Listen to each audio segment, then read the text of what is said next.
فتحية عيسى، أهلا بيك. اهلا وسهلا بيك.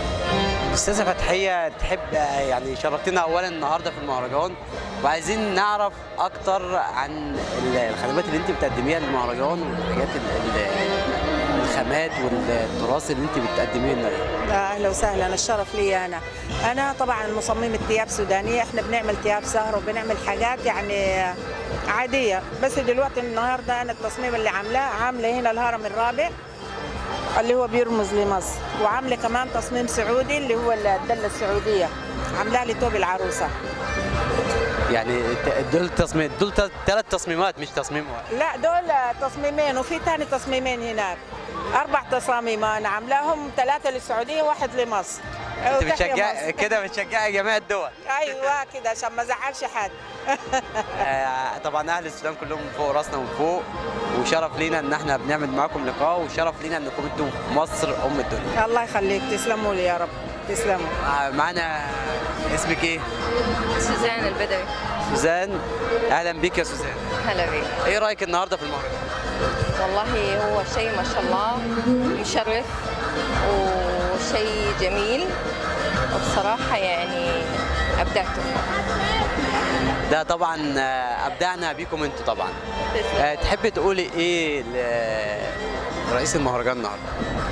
أنا بشكره للاستضافة، إنه سمح لنا يعني إنه إحنا نتشرف ونعرض الزي السوداني.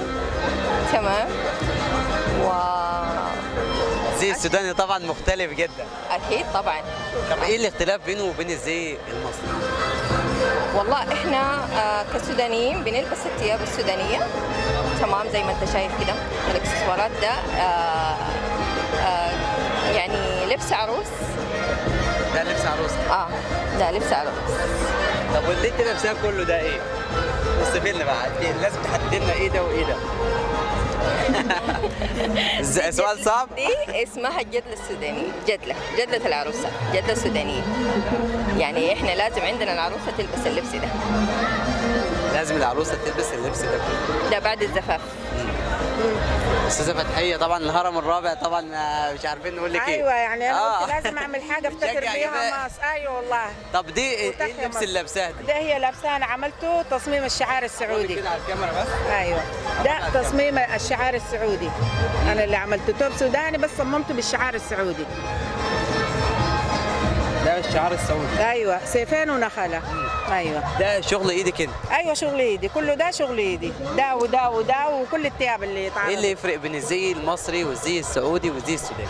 والله احنا طبعا معروفين ان بنعمل التوب ده 4 متر ونص بنلفه علينا، والسعوديين معروفين بالعبايه، وهي العبايه بقت ايه عالميه كل حد بيلبسها، بس المشكله انا في التصميم، فحبيت يعني ايه اكرم المراه السعوديه، اني اعمل لها حاجه كده حلوه، لاني انا عشت في السعوديه، تربيت في السعوديه. حاجه جميله منك. الله يخليك، يعني لفته كده. وبعدين ده برضو الهرم الرابع لمصر، يعني المصريين، انا عشت في مصر وعايشه في مصر، لازم اعمل لهم حاجه افرحهم بيها يعني. مصر بلدك طبعا. الله يخليك. احنا فرحانين بوجودك انت. تسلم يا رب، تسلم يا رب. شرفتونا طبعا ونورتونا. تحبي تقولي ايه طيب الاستاذه فتحيه؟ الاستاذه فتحيه مصممه عالميه والله، وبتحترم مصر وبتحترم السعوديه. انت مصريه الاول ولا سودانيه؟ سودانيه. انت بتتكلمي ليه مصر؟ عشان تفهمني. احنا دلوقتي كلمناك مصر اهو. عشان تفهمونا. لا بس انت بتتكلمي مصري مقطع. لا مش مقطع، زي ما هو. لو انت دايرني اتكلم لك سوداني اتكلم لك سوداني. لو انا قعدت 14 يوم في السودان. هي بتكلمك مصري عشان تفهمها. عشان تفهمنا كلنا بنتكلم لك ودي اتكلمت ايه؟ طبعا نورتونا والله. الله يخليك. والله نورتونا، وانا سعيد جدا بلقائي بيكم. الله يخليك، تسلم يا رب. شكرا. الله يسلمك.